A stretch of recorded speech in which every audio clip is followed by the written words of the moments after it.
সাভার চামড়া শিল্প নগরীকে পরিবেশ বান্ধব করে লেদার ওয়ার্কিং গ্রুপ বা LWG সনদ নিতে কাজ করছে সরকার।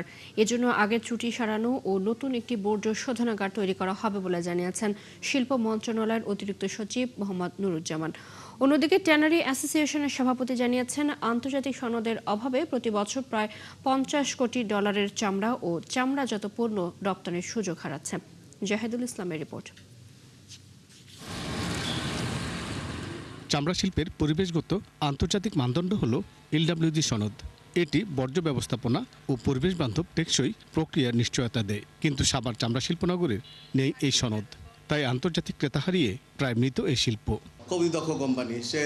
এমন অবস্থায় LWG সনদ অর্জনে বৃহস্পতিবার ট্যানারিগুলোর প্রস্তুতিমূলক আলোচনা সভায় শিল্প মন্ত্রণালয়ের অতিরিক্ত সচিব জানান, চামড়া শিল্প নগরীর দুঃখ ঘোচাতে মহাপরিকল্পনা নিয়েছে সরকার। যে সিইটিপি আছে এটাকে আমরা ফেলে দিতে পারবো না।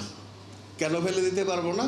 কারণ নতুন আরেকটা করতে গেলে কমপক্ষে 2 থেকে 3 বছর লাগবে। এই 2-3 বছর কি আপনারা ব্যবসা করবেন না? ব্যবসা করতে হবে। কাজে এই সিইটিপিটাকে আমাদের চালিয়ে যেতে হবে।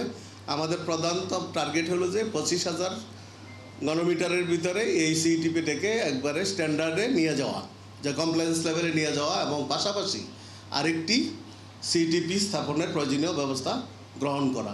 সভায় ট্যানারি মালিক সমিতির সভাপতি বলেন, LWG সনদ পেলে তাদের রপ্তানিও বাড়বে। আমরা চাইবো যে অ্যাসোসিয়েশনের কাজ হলো গিয়ে যে রপ্তানিকে আপনার কিভাবে প্রসারিত করা যায়, এবং আর মন্ত্রণালয়ের কাজ হলো কিভাবে আমাদেরকে ফ্যাসিলিটেট করতে পারে। সঠিক পরিকল্পনার অভাবে এই শিল্পের আর্থিক ক্ষতি এবং স্বাস্থ্য ঝুঁকির কথা তুলে ধরেন বিশেষজ্ঞরা। 2025 জুন থেকে আজকে পর্যন্ত কিন্তু বানতলা সিইটিপির আন্ডারে যে ট্যানারিগুলো অডিট ছিল তারা এখন ডিসকোয়ালিফাইড এবং এটা অ্যাসেসমেন্ট চলছে। সো আমরা যেন কোনোভাবেই সেখানে এই কাজটুকু না করি। অনুষ্ঠানে বাণিজ্য মন্ত্রণালয়ের উপসচিব ডক্টর মোহাম্মদ রাজ্জাকুল ইসলাম জানান, বছরে প্রায় 1 কোটি পশুর চামড়া সংগ্রহ করা হলেও সঠিক লবণ না দেওয়ায় তার অনেকটাই নষ্ট হয়ে যায়। প্রবলেম কোথায়, কোন জায়গায় আমাদের কি সমস্যা? জাহিদুল ইসলাম, 71, ঢাকা।